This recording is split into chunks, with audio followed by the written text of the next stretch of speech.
Hi, boys and girls. We are in a new partial unit here, courage during hard times. It's interesting because we are all going through a hard time right now, kind of stuck at home, and there's a lot of things going on in the world today.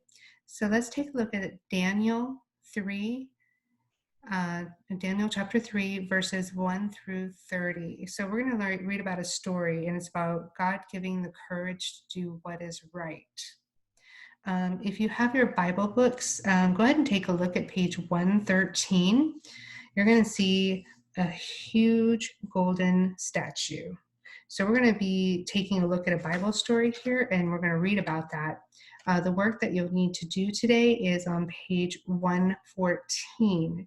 But just go ahead and listen to the story right now. Before we get started, let's take a look.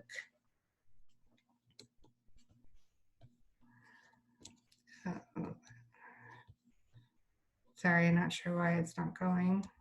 Oh, there it goes. Memory verse, Deuteronomy 31:6. Deuteronomy 31:6. Be strong and of good courage. Fear not, nor be afraid of them. For the Lord thy God, he it is that doth go with thee. He will not fail thee, nor forsake thee. There's a lot of interesting words in there. Let's find out what that means. Basically, we can be courageous because God is with us. So let's go back.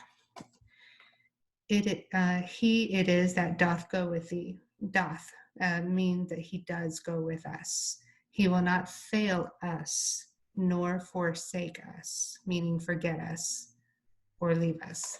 So let's go ahead and look at that. I want you guys to make sure you practice your Bible verses throughout the week. There'll be a Bible verse quiz on Friday. So that means we can be courageous because God is with us. And so while we're reading the story, think about this question.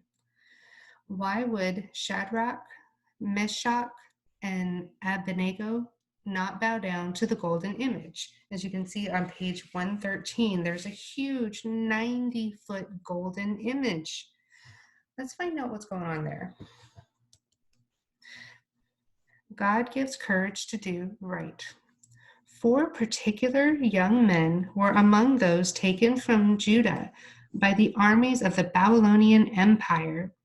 They were taken to the king's court to be servants of King, hang with me, I'm going to try to pronounce this, Nebuchadnezzar, I think it's pronounced. These men had been chosen to be servants of the king because they were wise and healthy. They were given the names Belteshazzar, his Hebrew name was Daniel, Shadrach, Meshach, and Abednego. Not quite sure how to pronounce these, but we'll work through it. These 4 Jewish young men living in the court of the king Nebuchadnezzar, the ruler of Babylon, faced some problems. The true God was not recognized and certainly not worshipped there.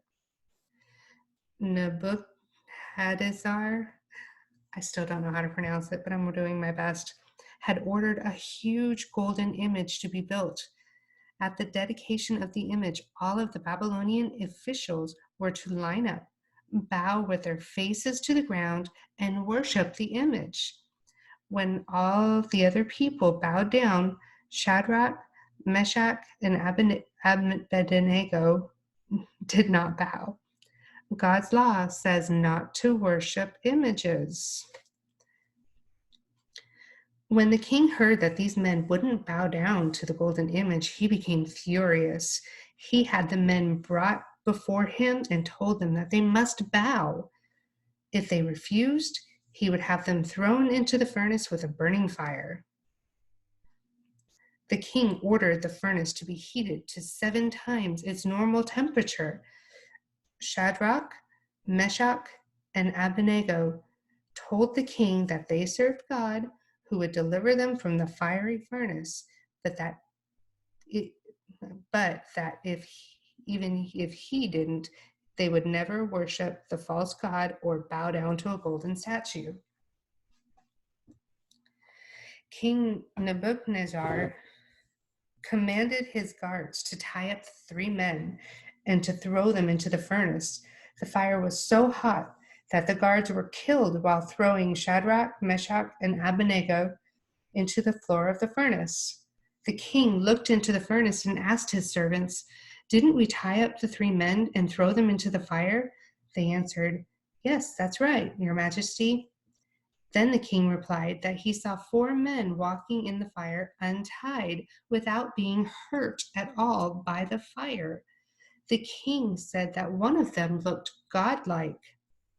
The king came closer to the furnace and called Shadrach, Meshach, and Abednego and told them to come out of the furnace, come out of the fire. The 3 men walked out of the furnace and stood before the king. Not even a hair on their head was singed. The king said to them, "Blessed be the God of Shadrach, Meshach, and Abednego, who has rescued his servants who trusted him." Then King Nebuchadnezzar commanded that anyone who spoke against their God would be cut into pieces. Nebuchadnezzar knew that no other God could save men as God had done. Now that's pretty amazing. They were not touched by any of the flames. So let's take a look at that question again. Why would Shadrach, Meshach, and Abednego not bow down to the golden image? Do you guys remember? I'll give you a clue. It is one of our 10 commandments.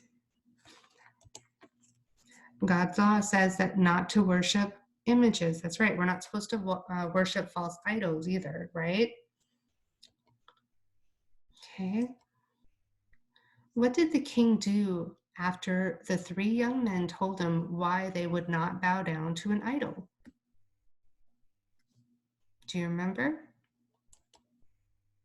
He became very angry and demanded that they were thrown into the fiery furnace. Who do you think the 4th man was? Oops. Do you guys remember? At the beginning of the story, I told you there were 4 young men. One of them you probably will recognize. His Hebrew name was Daniel. He will have another Bible story later on, I believe, that we will be reading. But they were given he was given the name Belshazzar. So let's remember that, okay? So that's for the Bible story today. I would like you to go ahead and take a look at page 114. Please read the directions very carefully. You have a word bank at the top, and I want you to choose the words to best answer those questions 1 through 5. Then at the bottom, it looks like you have a word search. So you need to read the directions and then see if you can find those words. All right, kids, have a great afternoon.